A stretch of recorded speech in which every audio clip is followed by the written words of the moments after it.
Lena Dunham, you've already had an amazing awards year. You have won a Golden Globe, a WGA, a DGA, a BAFTA, and now you've got these 3 Emmy nominations. And we're of the mind at Gold Derby that you can never have too much awards love. What's your thought about all that? You know, I think that awards it's always a relief to realize that they're not the reason you got into it. You kind of wonder if you're going to get nominated for an Emmy, then go, oh, I never need to make anything again. I've achieved my goal. And it turns out awards are a very nice side dish to a wonderful thing of getting to do the career that you love. So I feel like it's so nice to be sort of affirmed by your peers or your fans or whoever the voting body is, and I feel very lucky when it happens. But I also get excited to see other people win, and I know that sounds kind of Pollyanna, but I have not yet turned into a greedy awards nut job. Not yet. Oh, good. We have a journey ahead of us here. Okay, Daniel, Yeah. What's your question? I'll give you the first real question here.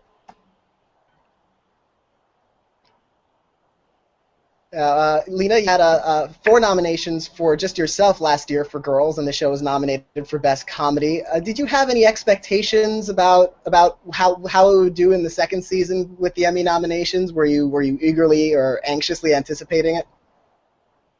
You know, I think I had a feeling where I was like, well, that happened once and it was incredible, and let's hope that the people who responded to the first season respond to the second, because it would be sad if the people who had been so supportive of the first totally gave up on the second.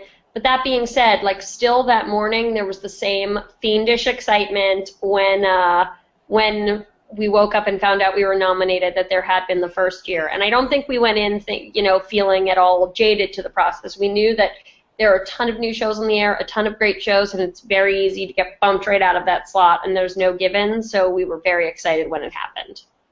Now, the Emmy episode that you chose to give to the judges for the lead actress race, I think, is an excellent choice. It's Bad Friend. It shows you strung out on coke. It shows you joyous. It shows you despondent. It shows you pining for love. And this is really a great showcase for Hannah, isn't it? In all her OCD, romantic, literary aspiration kookiness, right? Thank you. I hoped so. You know, it's hard to know because on this show specifically, some episodes are not really even comedies at all, and so it's hard to know what exactly accurately represents the journey of the character. So this was the episode in the season that I thought sort of was in some way the most schizophrenic and showed all of the different complex areas that she hits on, but in one fell swoop. And, you know, you never know if people feel like watching you on cocaine for half an hour, but I was very grateful that they responded the way they did. Let me squeeze in one more question before tossing it to Daniel here, and that is, who is crazier? Is Lena Dunham crazier than Hannah, or the other way around? Well, that's interesting you ask. I used to be like Hannah, 100%. She's crazier. She's the one who has these insane boyfriends and these insane relationships with her friends and can't seem to get it together professionally. But then sometimes when it's like, you know, my 16th hour on set and, you know, I've had to leave my dog at daycare, and my mom's called me 11 times, and I can't answer because I'm covered in fake sweat doing some strange sex scene. I think I'm crazier because sort of the attempt to write, direct, act in, produce a show is so oddly, singularly, both selfish and backbreaking that I go, what kind of nut job would think that this was like a life to choose for herself? And I'm also a really bad hypochondriac. Daniel? Now, last year at the Emmys, you were the only actor to break through, but this year Adam Driver got in, and then earlier this season Alex Karpovsky got a nod from the Critics' Choice Awards. Is it especially gratifying to see your co-stars honored, especially when you're so involved in crafting those characters and performances as a writer and a director? I would venture to say that it is more exciting than being nominated yourself. It is the most remarkably wonderful feeling to see these people who you've sort of been with throughout the journey. It's sort of like you gave birth to a baby, then they adopted it, get honored for what they're doing. And, you know, Adam is the reason that if anyone ever thinks I'm doing good acting, it's because I'm with Adam and he's supporting me and making it possible for me to do that work. So I really feel like I felt last year like all the nominations belonged to him, and it's so great to see that actually physicalized. And I'm so excited that I get to sit with him and, you know, have that experience with him. And, you know, we've done so much tough and strange work together over the last 3 years, and I'm just so glad to see people connect with it.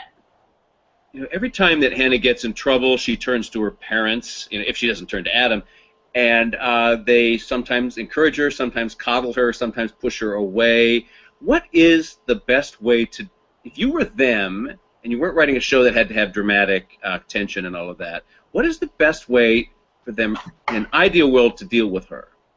That's a great question. Well, ask my parents would really be the correct people to ask. But I think that the greatest gift that parents can give their children is to let them make their own mistakes, but then to be present for them when they're feeling the painful consequences of those mistakes. Because sort of they learn both the lesson that life can be hard and challenging and you don't always get the results you want, but also the lesson that the people you love are there for you and kind of creating a net for you. And I think my parents were really good at that. And I think, in a way, Hannah's parents can be overly harsh, and there's certain generational and social divides that they have, but that they have their hearts really in the right place.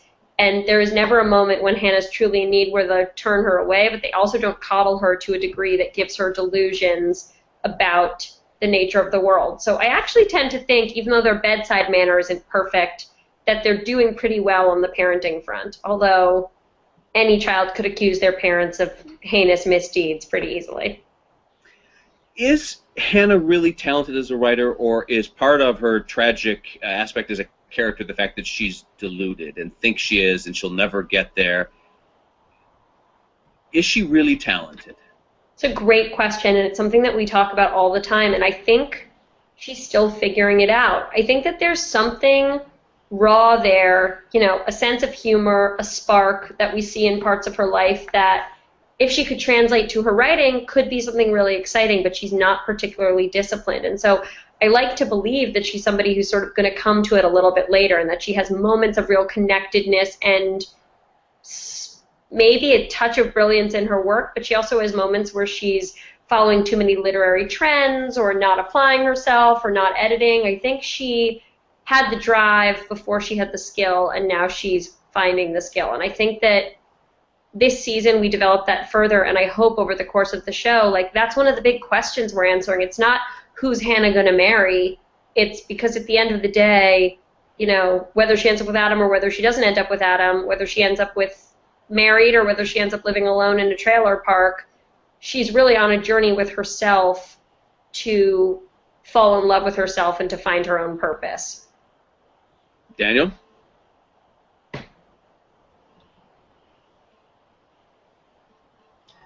One of the things I find interesting about Season 2 in particular is how the storytelling styles seem to kind of shift, where you would take occasionally an interesting detour from the usual format. For instance, exploring Jess's family in one episode, and Ray and Adam in Staten Island in another episode. Those are sort of like their own short stories. Was it a conscious decision to shake things up that way, or did that just feel like a natural progression for the show? Well, thank you so much for noticing that, because, I think it was natural, but it was conscious. We didn't want it to stick to the sort of trope of, there's so many wonderful shows that capture four friends together in a bar, but we wanted this to be a show that really looked at sort of the ways that people splinter and reform themselves, and also it seemed like to really understand these characters, we had to see them separate from each other and see them sort of committing the behaviors that you'd never commit in front of another person. Or the opportunity to see Ray and Adam hopefully gave us some insight into their relationships with Shoshana and Hannah, respectively. And so it was a conscious choice to really try to inform our viewers with some kind of backstory and some kind of texture.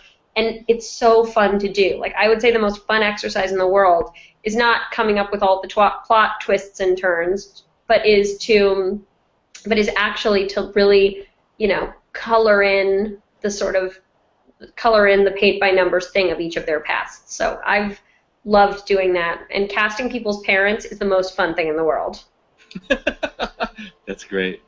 Something else that's different about Season 2, Lena, is we've seen her OCD, progress to a more exaggerated state. And then in the episode we were just talking about, Bad Friend, we see her living more dangerously with drugs and the rest of it. You get a sense while watching Hannah that she's becoming more and more reckless, more and more neurotic, and that certainly makes for a better and more dramatic show. But do you really know yet how erratic or to the edge that you can let her go before she falls off, or are you kind of dancing on that edge as a writer here?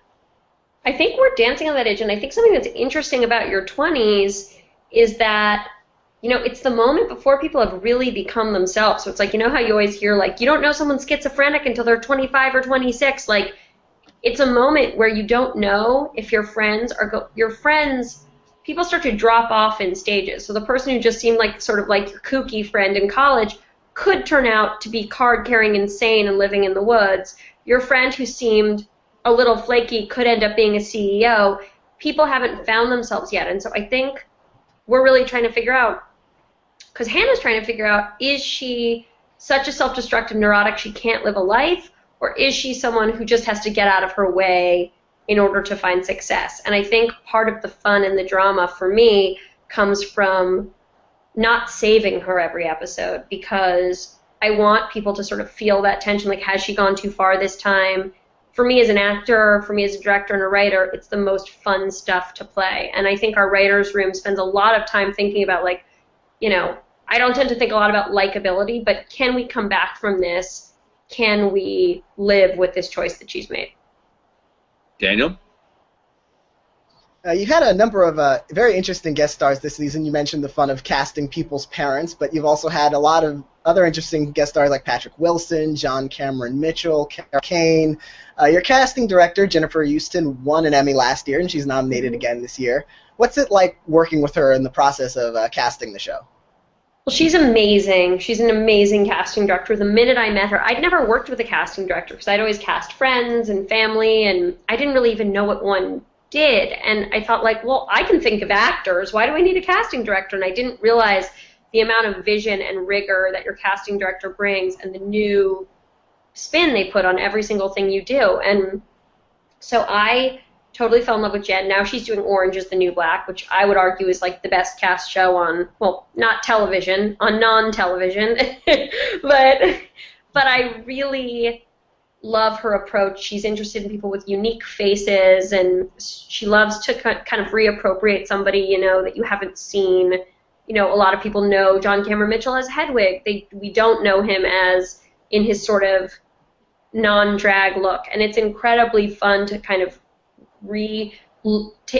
turn these really talented people in another direction. And she and my process is very natural. We really brainstorm. We send links to, like, oh my God, have you seen this Irish TV show with this, cool fourth lead? Like, we're very much just like combing the world, looking at people. We've cast a lot of non-actors.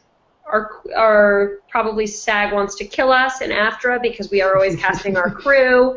Like, really, the less you look and behave like a professional actor, the more obsessed we are with having you on the show.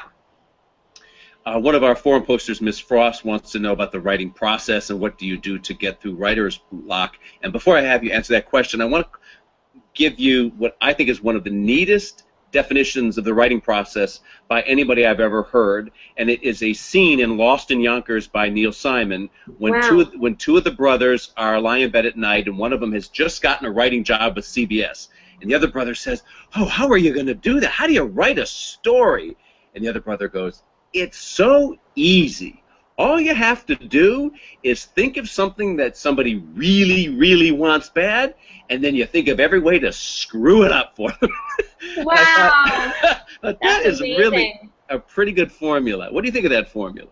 I think that's incredible, and I think it's really clear, and I think writing, like acting and like directing, there's craft to it, but there's also just a level of intuition. And I'm not saying it's like you're born with it or you're not born with it. I don't think that's the case at all. I think it's about clearing the way to get in touch with it. And so for me, so much of the writing process is just trying to clear out all the crap. And honestly, the more your show is in the world, the more award stuff happens, the more magazines you're in, the more weirdos show up in your street corner trying to take a picture of your dog or whatever, the harder it is to clear away the crap. And so for me, so much of it is just about trying to watch things I love, read things I love, meditate, and make a really great space in my life for thinking. And then sort of, I know this sounds so hippied out, but these answers about who the characters are and what they need to be doing kind of come to me, and I think all the writers on my show work very much the same way. And then after you've kind of gotten that initial burst of ideas out, you kind of use your structural knowledge